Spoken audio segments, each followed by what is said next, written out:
Dalam nama Bapa, Putra, dan Roh Kudus, amin. Ibu Bapak, saudara-saudara yang terkasih, salam bantul kasih berkah dalam. Kembali kita berjumpa dalam renungan harian hari ini Rabu 3 Juni 2020. Kita akan mengambil dari Injil Markus bab 12 ayat 18 sampai 27. Pada suatu hari, datanglah kepada Yesus beberapa orang Saduki yang berpendapat bahwa tidak ada kebangkitan. Mereka bertanya kepadanya, "Guru, Musa menuliskan perintah ini untuk kita. Jika seorang yang mempunyai saudara laki-laki mati dengan meninggalkan seorang istri, tetapi tidak meninggalkan anak, saudaranya harus kawin dengan istrinya itu dan membangkitkan keturunan bagi saudaranya. Ada 7 orang bersaudara. Yang pertama kawin dengan seorang wanita, lalu mati tanpa meninggalkan keturunan. Maka yang kedua mengawini dia, tetapi juga mati tanpa meninggalkan keturunan. Demikian juga yang ketiga, dan begitu seterusnya, ketujuh-tujuhnya tidak meninggalkan keturunan.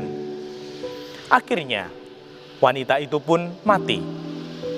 Pada hari kebangkitan, bila mana mereka bangkit, siapakah yang menjadi suami wanita itu?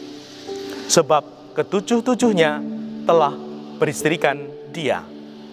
Jawab Yesus kepada mereka, "Kalian sesat, justru karena kalian tidak mengerti kitab suci maupun kuasa Allah. Sebab di masa kebangkitan orang mati, orang tidak kawin atau dikawinkan. Mereka hidup seperti malaikat di surga. Mengenai kebangkitan orang mati, tidakkah kalian baca dalam kitab Musa, yaitu dalam berita tentang semak berduri, bahwa Allah bersabda kepada Musa, 'Akulah Allah Abraham, Allah Ishak, dan Allah Yakub.' Allah bukanlah Allah orang mati, melainkan Allah orang hidup. Kamu benar-benar sesat." Demikianlah Injil Tuhan. Terpujilah Kristus.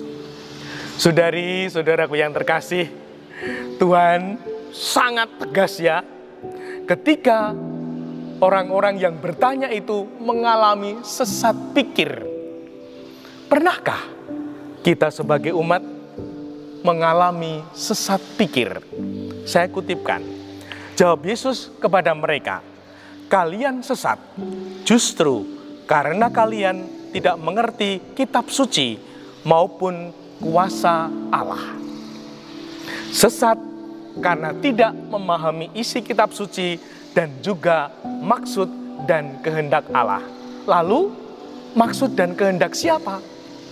Yaitu masih banyak dan mungkin kita kadangkala mau dan hanya memikirkan maksud dan pikiran manusiawi, duniawi, dan tidak mau memikirkan kehendak ilahi, kehendak Allah.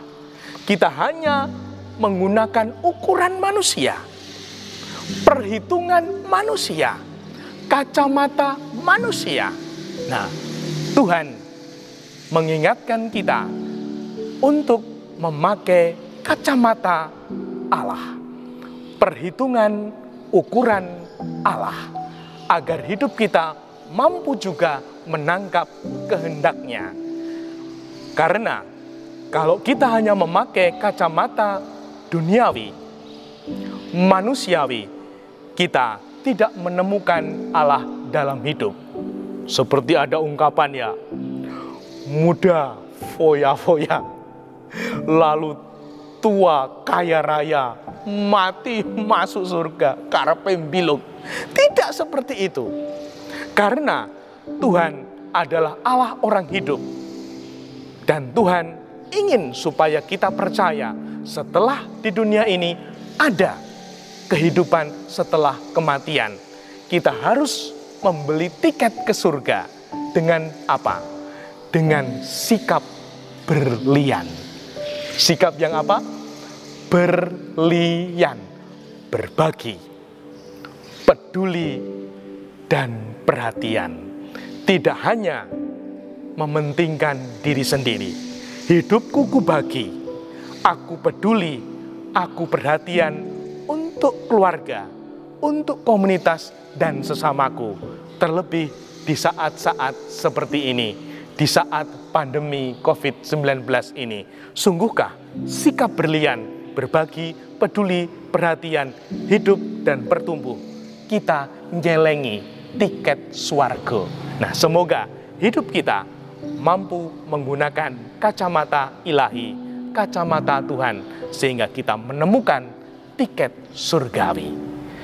Dimuliakanlah Tuhan, kini dan sepanjang masa. Salam Bantul Kasih, berkah dalam. Dalam nama Bapa, Putra, dan Roh Kudus. Amin.